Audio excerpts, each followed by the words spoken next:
زمین یہ بیٹھ کے کیا آسمان دیکھتا ہے۔ میرے اساتذہ اکرام اور میری عزیز ساتھیوں، السلام علیکم ورحمۃ اللہ وبرکاتہ۔ میری آج کی تقریر کا عنوان ہے تعلیم کی اہمیت۔ پہلی وہی آتی ہے اقرا پڑھ اپنے رب کے نام سے جس نے تجھے پیدا کیا، اور علم یعنی علم حاصل کر۔ اس کا مطلب ہے تعلیم کا مطلب ہے علم حاصل کرنا۔ علم کے سمندر میں ڈبکیاں لگا کر ستاروں کو کھوج لگاتا ہے، زمین کے سینے سے معدنیات تلاش کرتا ہے اور پانی کی گہرائیوں سے ہیرے جواہرات تک رسائی حاصل کرتا ہے۔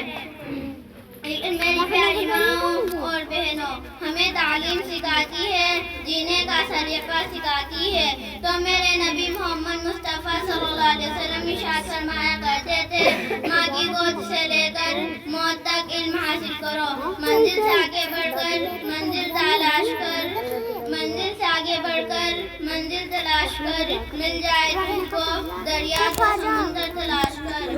ہر شیشہ ٹوٹ جاتا ہے پتھر کی چوٹ سے، ہر شیشہ ٹوٹ جاتا ہے پتھر کی چوٹ سے، پتھر ہی ٹوٹ جائے وہ شیشہ تلاش کر۔ وآخر الدعوانا الحمدللہ رب العالمین۔